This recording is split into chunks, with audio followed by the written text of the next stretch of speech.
कीटनाशक दवाइयों से बढ़ती आत्महत्या से चिंतित प्रशासन ने कीटनाशक दवाई विक्रेताओं की बैठक बुलाई।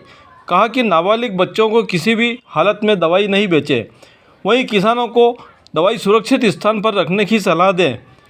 सेलाना क्षेत्र के आदिवासी अंचल में बच्चों व लड़कियों महिलाओं की कीटनाशक पीने की बढ़ती घटनाओं के बीच बीते 15 दिनों में सेलाना नगर व समीप के भीलों की खेड़ी में 3 युवाओं ने सल्फास का सेवन कर अपनी जीवन लीला समाप्त कर लिए जाने के बाद आज एसडीएम मनीष जैन ने सेलाना अनुविभाग के सेलाना सरवन, रावटी, शिवगढ़ तथा बाजना के कीटनाशक दवाई विक्रेताओं की एक बैठक का आयोजन करते हुए कहा कि कोई भी दवाई विक्रेता अपनी जिम्मेदारी समझते हुए कम उम्र के बच्चों, लड़कियों को कीटनाशक नहीं बेचे। श्री जैन ने कहा कि आपके एक छोटे से प्रयास से किसी परिवार का कोई सदस्य बच जाता है तो वह पुण्य का कार्य होगा। उपस्थित व्यापारियों ने अपनी सहमति जताते हुए दुकानों पर चेतावनी के फ्लैक्स भी लगाने की बात कही।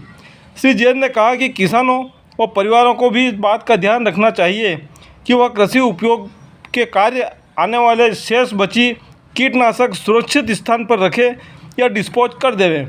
इस अवसर पर एसडीओ कृषि नानसिंह मंडलोई, एसडीओ YM निनामा, ग्रामीण कृषि विस्तार अधिकारी मगनलाल महिड़ा सहित क्षेत्र के व्यापारी मौजूद थे। मात्रा में कीटनाशकों से पीने से आत्महत्या के मामले आ रहे हैं। इस संबंध में जो कीटनाशक विक्रेता एसोसिएशन था उसके माध्यम से सभी व्यापारियों को बुलाया था। उसमें सभी कीटनाशक विक्रेता इस बात पे सहमत हैं कि वो अपने जो भी जिनको वो कीटनाशक बेचते हैं उनको इस बारे में संदर्भ में चेतावनी देंगे, सावधानी बताएंगे कि ये कीटनाशक कितना खतरनाक है और ये कितना घातक है।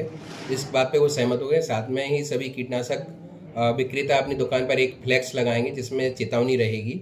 साथ में समाज को भी इस बारे में जागरूक होने की ज़रूरत है कि किसान भाई अगर कीटनाशक ले जाते हैं तो उसका सही तरीके से निस्तारण किया जाए। अगर उनका कीटनाशक बचता है तो उसको वह अपने घर में यहाँ वहाँ ना रखें ताकि बच्चों की आसानी से पहुँच हो जाती है, उसको नष्ट कर दें या फिर ऐसी जगह रखें जहाँ उनके परिवार के सदस्यों तक उसकी पहुँच ना हो। तो इस बारे में हमारे समाज को भी जागरूक होने की ज़रूरत है, किसान भाइयों को भी जागरूक होने की ज़रूरत है।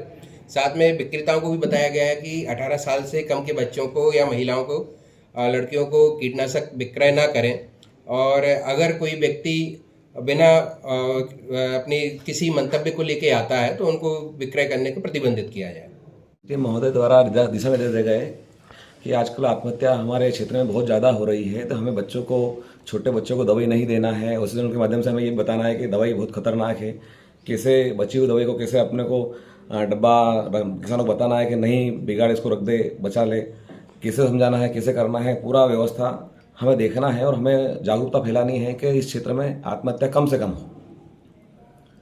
और हमें इस मामले में पूर्ण जानकारी प्राप्त हो गई है कि हमें क्या करना है। सभी को हमने हमारे एसोसिएशन के माध्यम से हम एक अलग से बैनर बनवा रहे हैं जो पूरे क्षेत्र में लगवाना है और जानकारी देना है कि दवाई कितनी हानिकारक है और हमें क्या करना है।